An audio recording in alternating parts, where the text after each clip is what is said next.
Salam sejahtera bagi kita semua. Perkenalkan, nama saya Febrianti selaku dosen Prodi Pendidikan Kimia di Universitas AKBP Nomensen Pematang Siantar. Pada kesempatan ini izinkan saya ingin pernyataan diri dosen dalam unjuk kerja Tridharma Perguruan Tinggi atau PDDUKTPT. Adapun pemaparan ini adalah salah satu cara untuk mengikuti sertifikasi dosen tahun 2022. Pada kesempatan ini, saya akan menjabarkan mata kuliah saya, yaitu Biokimia Dasar, di mana biokimia dasar, pemaparan dari biokimia dasar itu, satu, deskripsi mata kuliahnya, kedua, pencapaian pembelajaran mata kuliah atau CPMK, ketiga, materi pembelajaran, keempat, metode pembelajaran, kelima, sistem penilaian atau teknik dan indikator, keenam, rekaman video proses pengajaran. Selanjutnya, deskripsi mata kuliah di biokimia dasar ini, satu, identitas mata kuliahnya itu terdapat di semester 2 atau genap pada tahun 2019-2020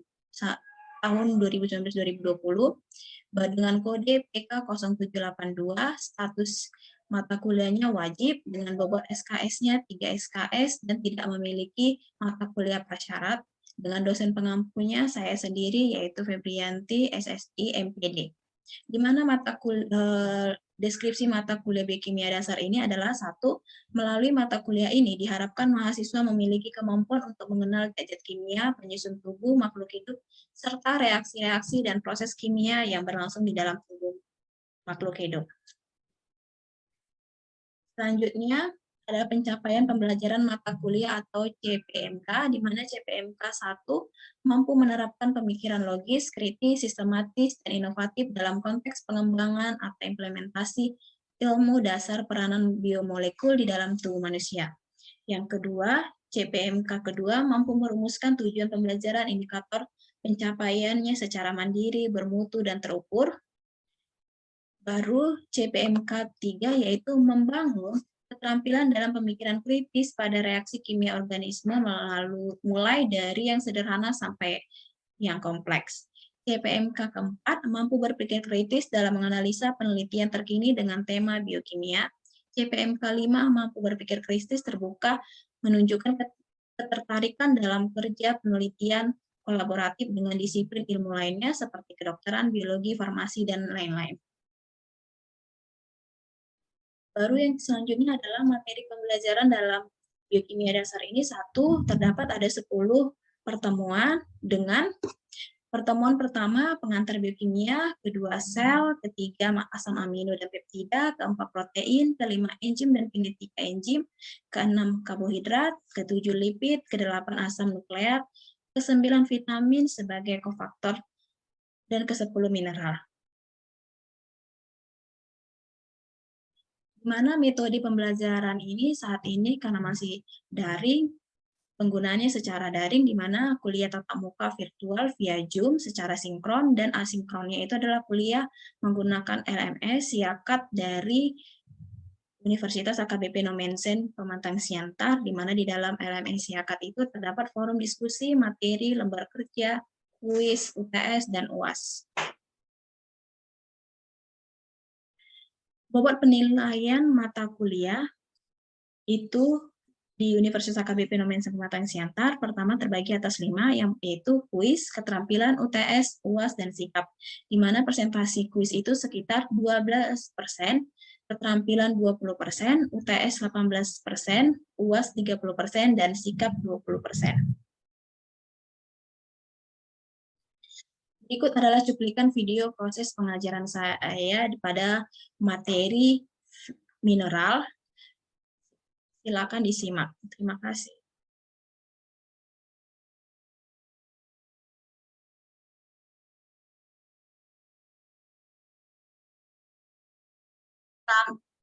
Oke, selamat pagi semuanya.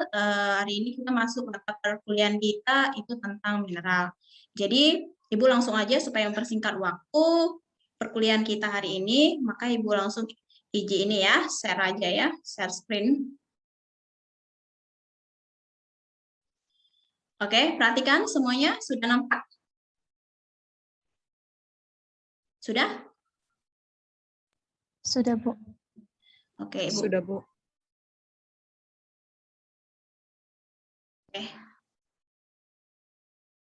Oke, ini sekarang kita masuk ke definisi. Pertama di sini ada mineral. Mata kuliah kita hari ini adalah mineral. Di sini mineral ini terdiri atas 3, yaitu yang akan dijelaskan. Yang pertama definisi mineral, yang kedua pembagian mineral, yang ketiga fungsi mineral. Kita masuk ke definisi mineral. Apa itu definisi mineral?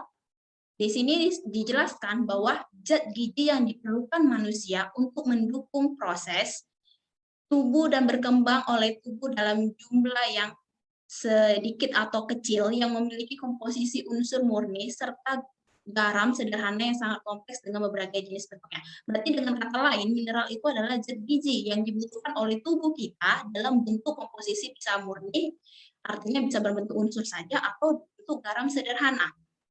Oke, selanjutnya kita masuk ke pembagian mineral. Apa itu pembagian mineral? Pembagian mineral ada 2. Yang pertama mineral mikro, yang kedua mineral makro. Di sini katanya ada 15 macam mineral saat ini dikenal. Kita akan bahas satu persatu bagaimanakah mineral mikro itu. Ini mineral mikro itu artinya adalah mineral atau trace mineral, bahasa latinnya, dengan artinya adalah tubuh kita membutuhkan jenis mineral itu dalam jumlah yang sangat kecil, yaitu kebutuhannya kurang lebih dari 100 mg per hari. Itu dia. Kalau dia yang namanya mikro, mineral mikro. Baru di mineral mikro ini ada terbagi berapa jenis. Yang pertama itu adalah besi. Mikro mineral yang paling banyak dalam tubuh manusia dan hewan. Fungsinya sebagai alat angkut oksigen dalam plasma darah dari paru-paru ke jaringan atau elektron dalam sel, baru sebagai terpadunya reaksi enzim dalam tubuh, metabolisme energi, kemampuan belajar, dan sistem kekebalan tubuh. Itu dia besi. Baru yang kedua ada seng. Fungsi seng itu adalah bagian dari lebih dari 200 enzim, yaitu dia berfungsi supaya dapat memelihara keseimbangan asam basa dengan cara mengangkut CO2 dan mengeluarkan dari paru-paru. Baru dia juga ada fungsi dari seng ini adalah mengembangkan fungsi reproduksi laki-laki dan pembentukan sperma. Baru yang ketiga itu adalah metabolisme tulang, transport oksigen, dan pemusnahan radikal bebas serta pengumpulan dari sintesis retinol binding protein atau RBP sebagai alat angkut vitamin A. Itu sumbernya seng ini ada apa saja? Ada di daging, hati, kerang, telur. Situ ada ya dijelaskan. Baru yang ketiga itu adalah iodium. Ini masih mineral mikro ya, berfungsi. Oke, di sini ada beberapa fungsinya. Yang pertama, mengatur pertumbuhan dan perkembangan. Yang kedua, mengontrol kecepatan tiap sel pengguna oksigen. Yang ketiga, mengatur suhu tubuh. Yang keempat, mengubah protein menjadi vitamin A. Yang keempat, sintesis protein dan absorpsi karbohidrat dalam saluran cerna. Baru di sini adalah sumbernya itu iodium itu ada di garam. Selanjutnya itu adalah lagi tembaga. Di sini kita tahu ada berapa fungsi dari tembaga itu. Kalau dalam tubuh kita itu ada bagian dari enzim, yaitu fungsinya mencegah anemia dengan cara membantu absorpsi besi, melepaskan, di sini ada dijelaskan, dan sumbernya tembaga itu ada di kerang, hati, ginjal, kacang-kacangan, unggas, biji-bijian, itu ada ya kandungan tembaganya. Baru ada lagi namanya mineral mikro. Mineral mikro itu ya di sini ada mangan, yaitu termasuk mineral mikro. Itu mangan itu berfungsi sebagai pencegah peroksidasi lipid atau oleh radikal bebas. Di sini fungsinya lain lagi adalah pada hewan. Definisi MN itu mengandung mangan ya, artinya MN itu mengganggu metabolisme lemak, pertumbuhan, merusak sistem rangka tubuh, reproduksi, dan saraf. Seperti itu. Baru ada lagi juga fungsi dari mangan ini adalah mencegah peroksida lipida oleh radikal bebas. Selanjutnya kita masuk juga lagi mineral mikro itu ada lagi krom, yaitu krom ini berfungsi untuk metabolisme karbohidrat dan lipid. Baru krom ini bekerja sama dengan insulin dalam mempermudah atau masuknya glukosa ke dalam sel. Sumbernya itu ada dari bahan pangan nabati atau hasil laut. Baru ada juga di sini ada kandungannya itu tergantung dari jenis tanamannya. Ada kandungan krom, yaitu ada tanaman yang tergantung dengan jenis tanaman, yaitu kandungan krom, tanah, dan musim. Selanjutnya itu adalah selenium, yaitu mineral selenium yang mineral mikro, yaitu berfungsi sebagai memecah peroksida menjadi tidak toksik atau peroksida menjadi radikal bebas. Itu artinya baru bekerja sama dengan vitamin E sebagai antioksidan, baru potensi mencegah penyakit kanker, penyakit degeneratif atau karena selenium ini mencegah pembentukan peroksida itu dia. Sumbernya itu ada di mana saja, ada di biji-bijian, kacang-kacangan, baru serelia, seperti itu. Baru ada lagi namanya fluor. Itu adalah dia terdapat di dalam tanah, air, tumbuhan hewan, dan banyak sedikitnya pada manusia. Fungsinya itu di sini mineralisasi tulang dan pengerasan enamel gigi pada saat gigi dan tulang terbentuk. Pertama yang terbentuk itu kristal hidrosiapatitnya yang terdiri dari kalsium dan fosfor. Kemudian fluor itu menggantikan gugus hidroksida pada kristal tersebut menjadi fluoropatit atau tulang dan gigi tahan dari kerusakan dan dapat mencegah osteoporosis dan mencegah rais gigi. Itu dia fungsi dari fluor. Baru selanjutnya itu ada mineral mikro, itu adalah kobalt. Itu di mana dalam tubuh sebagian besar terikat pada vitamin B12, baru fungsinya itu untuk merupakan komponen dari vitamin B12 dan berperan dalam beberapa enzim. Oke, selanjutnya itu ada juga lagi mineral mikro ini adalah silikon, yaitu konsentrasi tertinggi pada epidermis dan jaringan ikat, berperan untuk memulai klasifikasi tulang dan pengaruh sintesis kolagen. Baru konsentrasi dalam plasma 0,5 mikrogram atau liter. Baru sumbernya itu ada dari biji-bijian juga dan bir. Baru vanadium. Vanadium itu adalah nama dari Dewi Skandinavia yang artinya itu kecantikan, kemudahan, dan kemilauan gitu. Jadi fungsinya dari vanadium ini itu berkaitan dengan fosforilasi, yaitu di mana pertumbuhan dan perkembangan tulang serta reproduksi yang normal. Itu dia fungsi dari vanadium ini.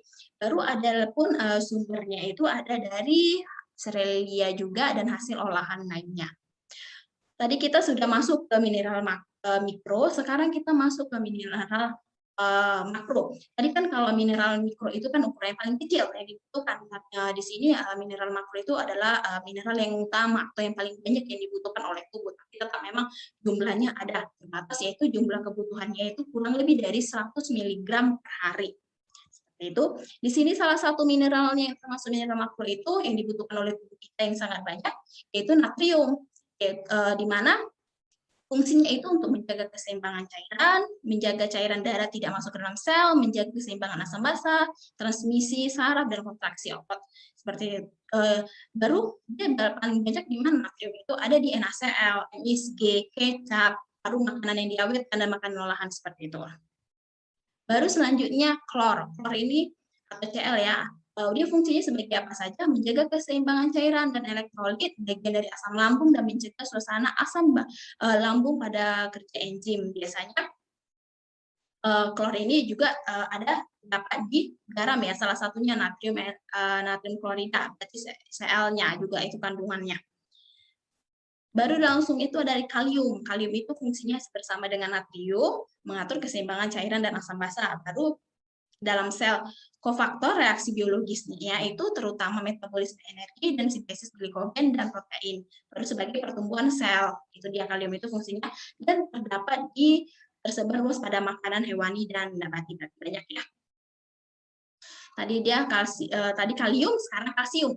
Kalau kalsium ini yang paling banyak dalam tubuh kita, 90%-nya itu adalah jaringan keras tulang dan gigi. Biasanya pembentuknya itu adalah tulang dan gigi itu adalah kalsium. Makanya kalau orang yang kekurangan atau keropos itu biasanya kalsiumnya yang kurang, seperti itu di gigi sama tulang belakang atau tulang keropos lah istilahnya. Maka di sini kan ada fungsinya itu. Fungsinya itu adalah mengatur fungsi sel. Baru yang kedua mengatur kerja hormon. Baru yang ketiga mengatur pembekuan darah, dan yang keempat itu pembentukan tulang dan gigi. Itu dia. Baru di sini sebagai kontraksi otot, dan biasanya kalsium itu banyak terdapat di tahu, tempe, dan makanan serat lainnya. Oke, selanjutnya itu ada fosfor, di mana fosfor itu paling banyak dalam tubuh manusia ya, 1% dari berat badan tubuh manusia setelah kalsium, yaitu dia bagian dari DNA dan RNA. Jadi dia di dalam bagian DNA dan RNA manusia gitu.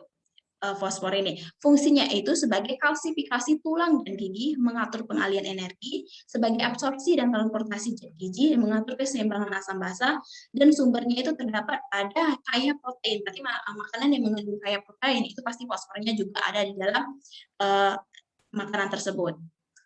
Oke, selanjutnya tadi ada fosfor, selanjutnya magnesium.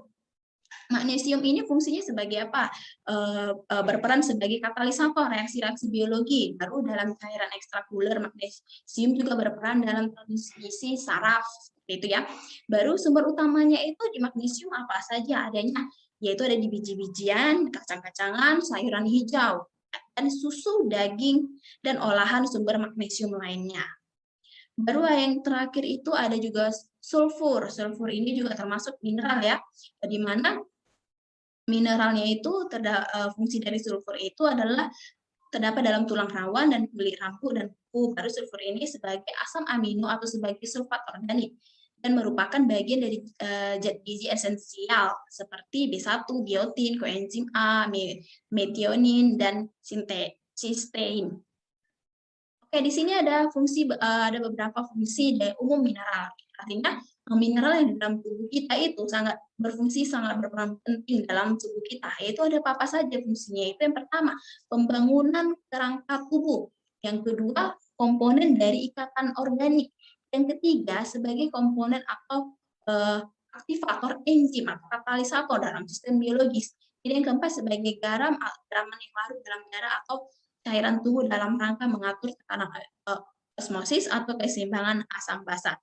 Di sini ada beberapa tugas, nanti kalian bisa mengerjakan tugas kita ini sebelum kalian mengerjakan tugas, kita diskusi dulu ya, kira-kira ada nggak yang ingin dipertanyakan atau yang ingin mau ditanya, seperti itu.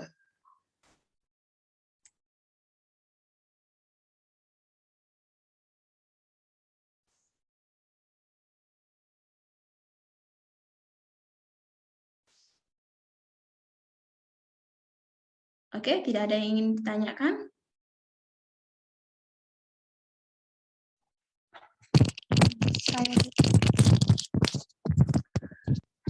Tunggu ya.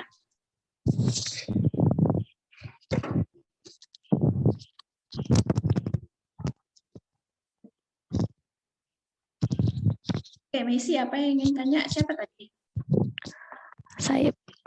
Saya Bu. Ya, oke, silakan.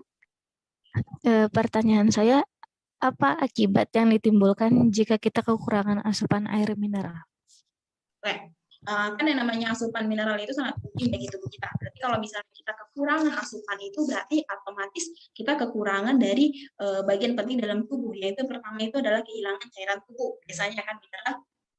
Baru yang kedua itu adalah kalau cairan tubuh kita hilang, otomatis temperatur tubuh kita juga akan berkurang, pengatur tubuh kita.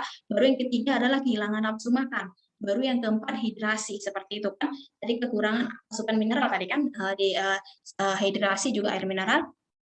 Kalau misalnya kita hidrasi itu mineral itu berkurang, otomatis otomatis akan terganggu namanya gangguan pencernaan. Seperti itu, Messi. Ada lagi yang ingin bertanya? Bagaimana, Messi? Baik, Bu. Terima kasih. Oke, ada lagi yang bertanya kira-kira?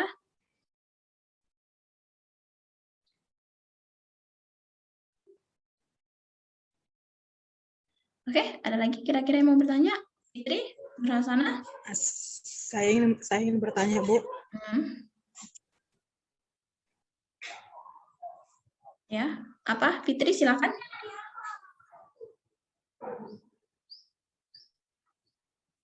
Ya, silakan, Fitri. Apakah air mineral yang dijual di pasaran itu bagus untuk kesehatan tubuh kita? Oke, kita lihat kembali ya, air mineral yang dijual itu di pasaran itu kan tergantung juga, ada bentuknya merek-merek atau jenis-jenis dari air mineral tersebut.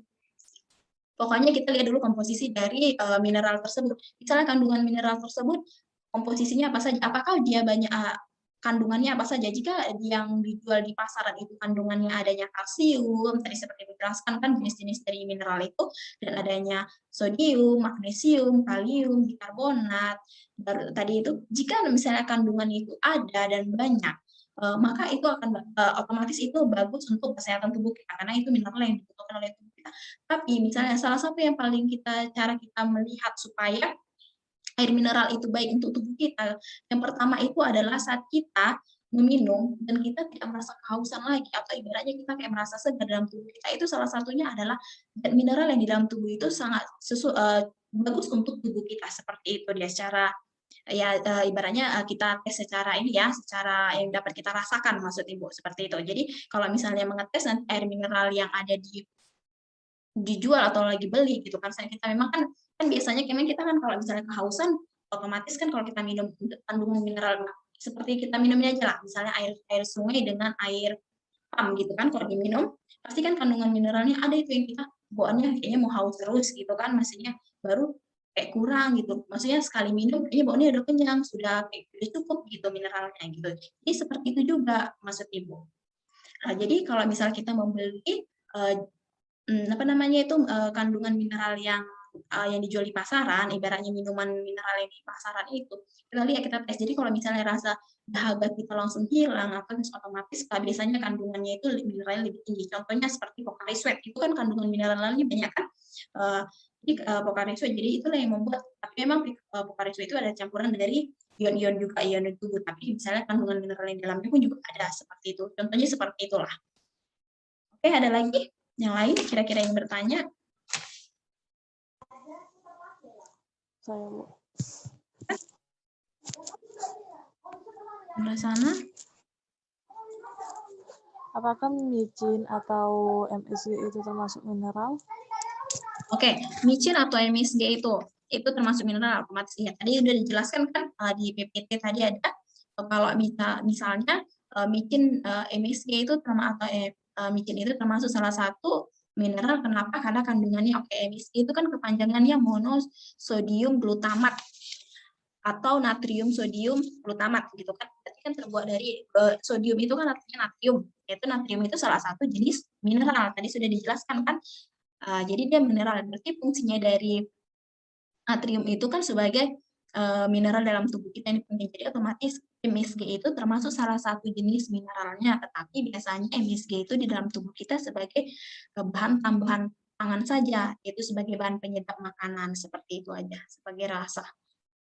Jadi sebenarnya MSG itu terbagi atas 3 ya, tadi kan sodium, baru asam aminoglutamatnya, dan air. Jadi yang mineralnya itu terdapat di sodiumnya atau natriumnya gitu, seperti itu. Oke, Nurul Susana, ada lagi kira-kira yang ingin bertanya? Oke, tadi kan ada beberapa materi yang Ibu telah jelaskan. Jadi ada beberapa, yaitu ada mineral makro dan mineral mikro. Yang paling banyak itu pasti adalah mineral. Ada berapa jenis mineral tadi? Coba tadi ada nggak yang melihatnya? Oke, kita lihat ya lagi. Ibu akan share. Perhatikan.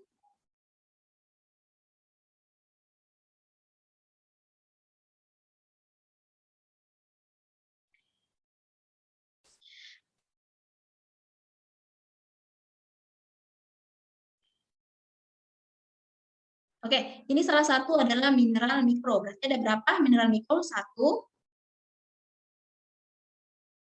2,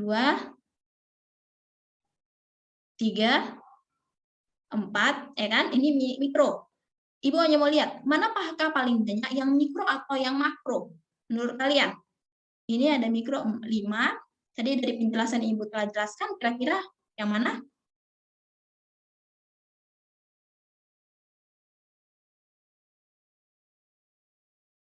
Oke deh, yang mana jelasnya paling banyak yang mikro atau yang makronya? Oke, itu salah satu nanti jadi tugas kalian ya. Manakah yang paling banyak yang tadi udah Ibu jelaskan di situ adalah kandungan mikro atau kandungan makronya pada tubuh kita. Oke? Sampai sini semuanya jelas? Jelas, Bu. Oke, jelas ya. Untuk tugasnya seperti biasa nanti akan dikirim melalui email. Jawabannya email Ibu, nanti kalian kerjakan berapa menit ini, pokoknya materi sudah Ibu jelaskan tentang mineral. Kalau memang kira-kira tidak ada yang ingin ditanyakan nanti. Jadi untuk pertemuan kita pada pertemuan perkuliahan hari ini tentang mineral itu akan Ibu tutup, tapi dengan catatan kalian akan mengerjakan tugas yang sekarang. Jadi waktunya sampai kita ke pelajaran berikutnya ya, untuk mata kuliah berikutnya, pertemuan berikutnya. Oke, selamat pagi semuanya. Pagi, Bu. Oke, pagi. Ibu. Oke,